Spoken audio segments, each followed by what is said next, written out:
Celebrating Women's History on Wish TV. Brought to you by LCS Heating and Cooling, McDonald's, and Lennar Homes. Good evening and welcome to Celebrating Women's History. We've traveled downtown to the Indiana Historical Society. This is the Eli Lilly Hall, the visual centerpiece of the History Center. And this incredible grand staircase is the perfect backdrop to honor the amazing women we'll introduce you to tonight. I'm Brenna Donnelly. And I'm Alexis Rogers. The Indiana Historical Society is one of the largest and oldest historical societies in the entire country. Since 1830, they've been sharing and documenting Indiana's history. Close to 2 million items are housed here and help to bring stories to life for visitors through exhibits, programs, and events. Lives of both our more notable Hoosiers combined with the everyday citizens. By sharing their past, they are inspiring our future. History tells us that to keep a country running, you need skilled trades workers. These are the folks in HVAC, electric, and plumbing that keep the lights on and keep the water running. And those jobs aren't going anywhere. As a matter of fact, the need is increasing. A very small percentage of women make up the high-paying workforce. So a local business owner named Renee Lucas believes that more women should look into pursuing careers in the trades. When Travis got into HVAC, he said to me one day, I think it'd be cool to own our own company. And I really started around that ownership, that business kind of standpoint with heating and cooling. So he worked as a technician and an installer for many years. I actually worked in a long-term care facility doing music therapy. We didn't think much about it. And then he came in one day and was like, I'm ready. Are you ready? I'm ready. And so we did it. As we've continued to grow our business, we really look at women in the industry. And so a lot of times people think of that as an office position, as a secretary, assistant. That's been the traditional role for women. It's much more than just answering phones. We are the voice of the company. We are that people are calling us with a pain.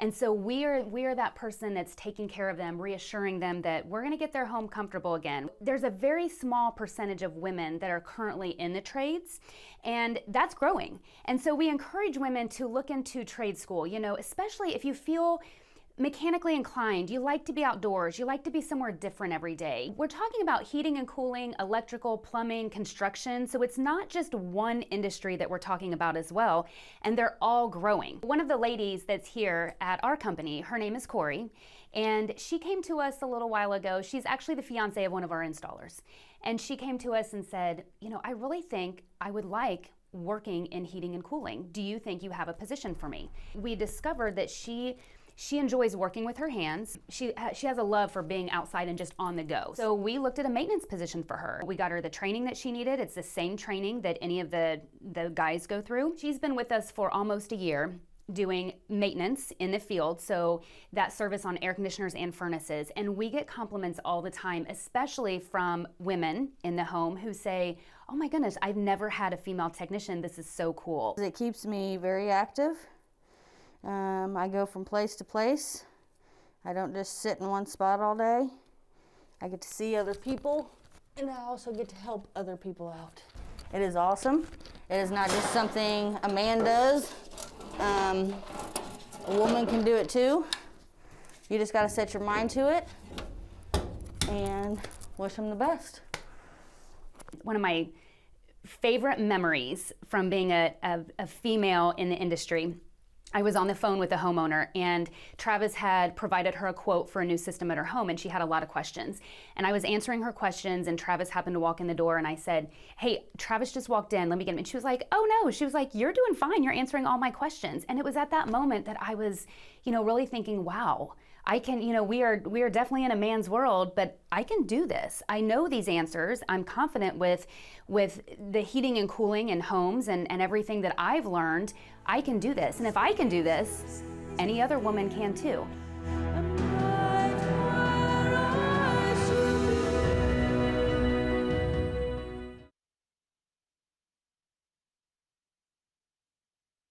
Celebrating Women's History on Wish TV. Brought to you by LCS Heating and Cooling, McDonald's, and Lennar Homes.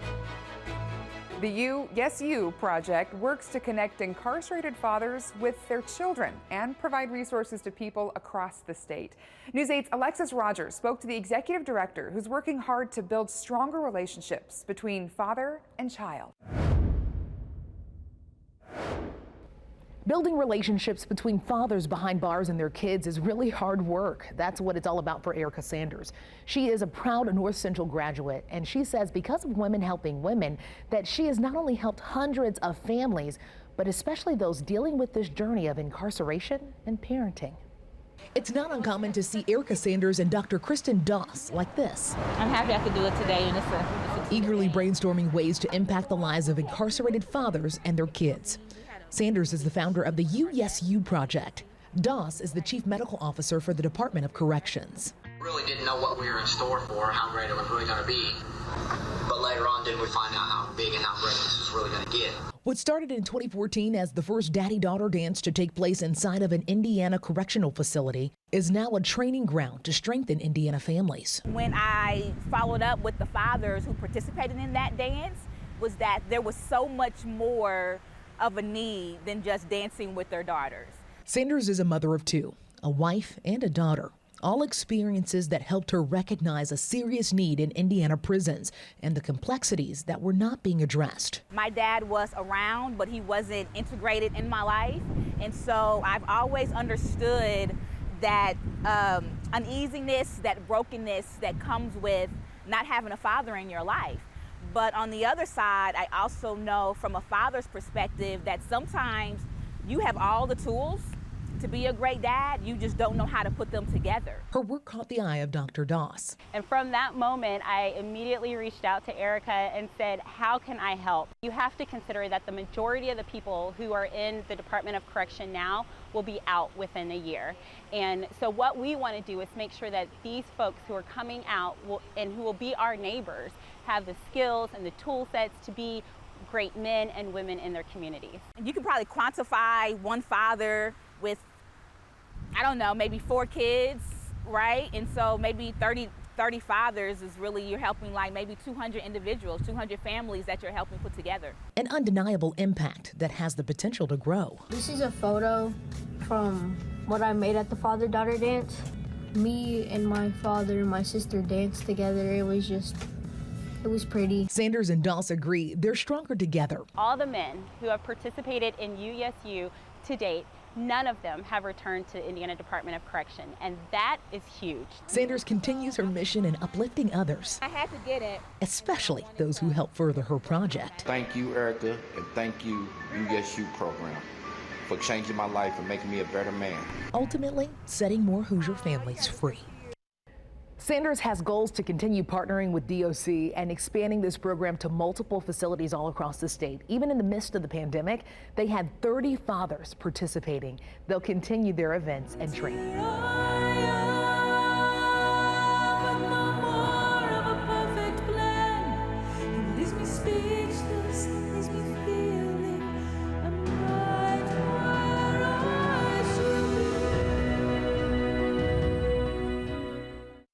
Celebrating Women's History on Wish TV. Brought to you by LCS Heating and Cooling, McDonald's, and Lennar Homes. The sports arena is often seen as a man's domain, but Pacer Sports and Entertainment Executive Vice President Mel Raines shows us it's just as much a woman's world. News 8's multicultural reporter Katira Winfrey shares her story with us. Raines has a long background in politics, so you may wonder, how did she end up in sports? Well, first, it's always been a passion, but she says the focus it takes to manage a major political event is the same focus you need to run the engine that is the Pacer Sports and Entertainment. From the Super Bowl, March Madness, to adding a little flair, delivering the bid that ultimately named Indianapolis home for the 2024 NBA All-Star Game. It just showed them from the beginning that we don't do events here like everybody else. Even up against the bigger cities, Indiana can compete. And is that part of your mission too, to let people know Indiana can stomp with the big dogs? Absolutely. No other city has hosted every single game of the NCAA tournament, and we're excited to be a big part of it here. Mel Raines is behind a lot of the work making sure the city snags these opportunities. She's the Executive VP of Facility Operations for Pacer Sports and Entertainment at Bankers Life Fieldhouse. A dozen years working in politics, she's been part of a few political teams: Senator Dan Coates, Congresswoman Susan Brooks, and former Vice President Dick Cheney. How does the politics world and the sports world collide when you're talking about the different elements of your job? Yeah, you know, politics was a great background for this. There are a lot of parallels, I would say. You're working for an office, but you're really working for a person or a family, and that's been very similar. Things change every day in politics, and things change every day around here. And we're constantly making changes. We get last-minute requests for things. Banker's Life is in the middle of a $360 million renovation. There has been interior upgrades to seating, concession, and more, and ultimately wrap up with a pavilion expansion and exterior improvements. Raines is also one of the many behind making sure it all gets done. This city is made up of an army of volunteers, both young and some with more experience, who really do make this whole engine go. Raines says it's a tough job, and she is here to do it. You don't have to be the smartest person in the room, but if you're the hardest working, I think you can do really well. Raines says with March Madness happening this month, they are constantly looking to make improvements, and in the meantime are preparing to host another series of major sport events in the coming years if the pandemic allows it. She says the plan is to make the 2024 All-Star Game unlike any the NBA has ever had.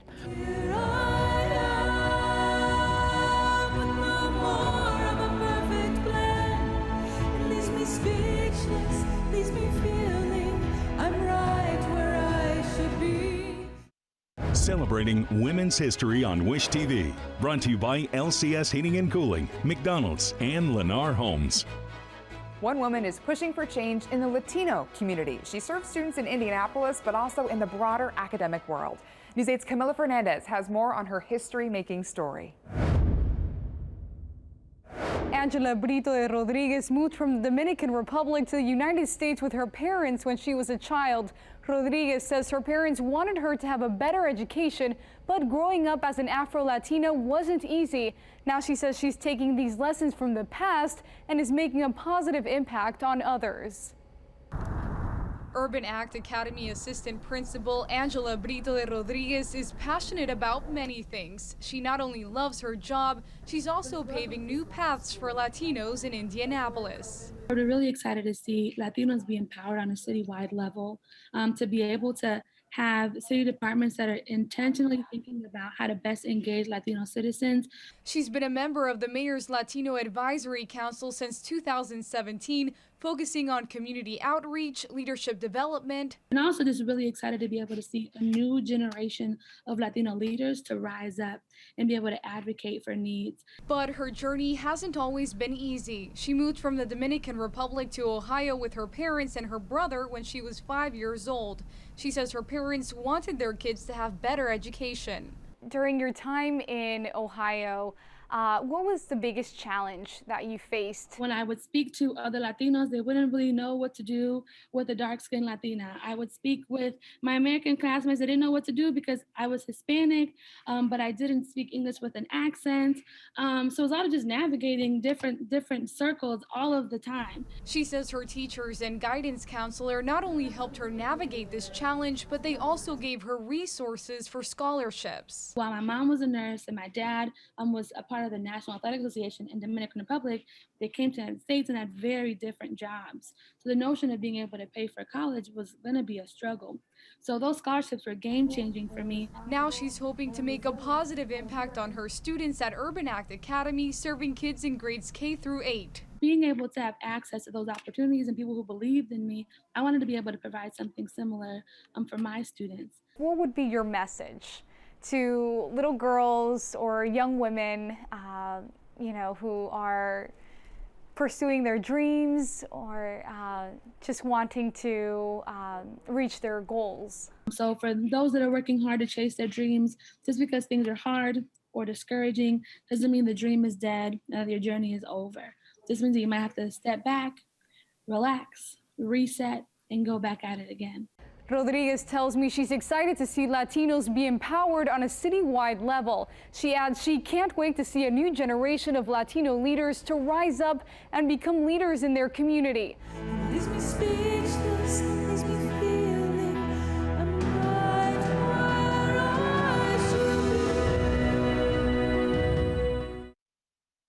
Celebrating women's history on Wish TV. Brought to you by LCS Heating and Cooling, McDonald's, and Lennar Homes. At her senior year at IU, Jen Christie was breaking Big Ten swimming records, but fate had other plans for her. I started as a classical pianist very young, and I did classical music all the way up to through grade school. I didn't plan on being a professional musician. I was a swimmer, so I thought I was going to be a swim coach or something like that.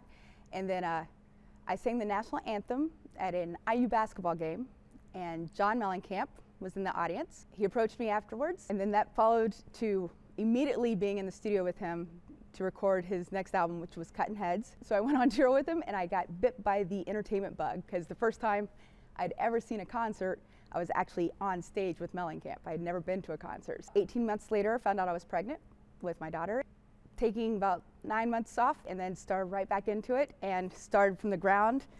Created a 10-piece band, made it smaller, and then toured and built my fan base from there. Started an entertainment company, and now I don't know if I'll ever do anything else that makes me as happy. We are at the Brown County Playhouse in Nashville, Indiana, and I came here to do shows with my production company, One Pulse Entertainment, and we did probably 5 weeks or so the first time we were here. And when you pass this place in Nashville, it's a little white building, you think it's really small, and you walk in here, it's a 400-seat theater that there's not a bad seat in the house. It's a shared moment that we get to experience. You hear the audience, you hear the responses, they see our responses, perfect or not. It's that communication in that moment that we share. And that's actually why I did a live album here, because I wanted to be able to capture that moment. Yeah. When I first started, a lot of people were like, oh, you should move to LA, you should move to Nashville, you should move to New York. And why would I go be an itty bitty tiny minnow in a very big ocean when I can grow from the inside out? I always push that you should always be yourself. I have stuck with what I want to do and how I do it. And although I am not world renowned and I'm not making millions of dollars at shows, I am very full inside. And I think at the end of the day, when it comes to the arts, is basically anything that you do, that's how you should go to the grave. Like, I want to go and be very happy and proud of the things I've created and been a part of, and that's always been my mentality.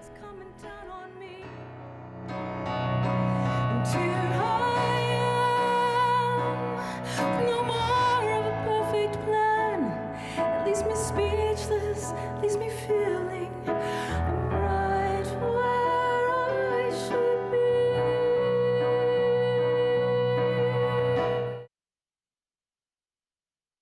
Celebrating women's history on Wish TV. Brought to you by LCS Heating and Cooling, McDonald's, and Lennar Homes. All month long, Wish TV has been celebrating women's history, shedding light on the past with so much hope for the future. You can see many more of these moments on wishtv.com. We end tonight with a powerful new song from Jen Christie called Right Where I Should Be. She actually wrote this at her home studio while she was isolated from her band due to the pandemic, and it's a reflection of her life experiences. And we're so thankful that she shared it here with us. So from all of us at Wish TV, thank you so much for joining us. Too many years spent crying, too many years spent hiding, too many years spent giving myself to things that couldn't be.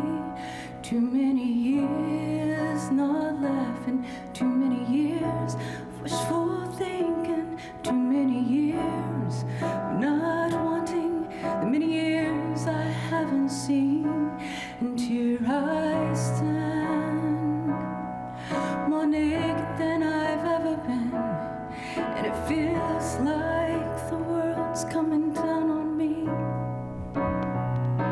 and here I am, with no more of a perfect plan.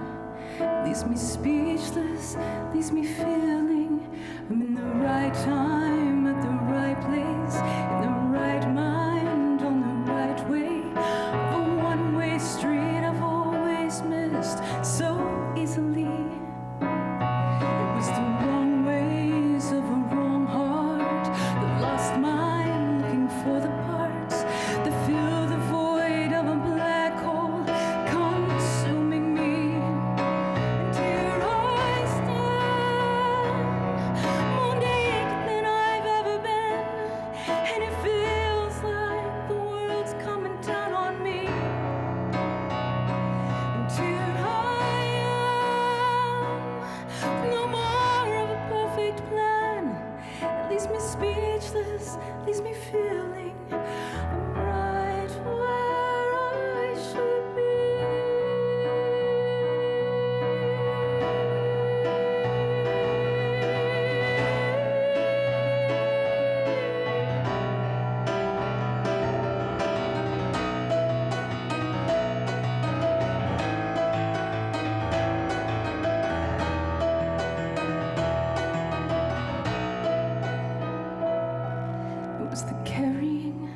There's memories on shoulders not built for strength, and a weakness exposed by my tendencies. But my worst moves are my living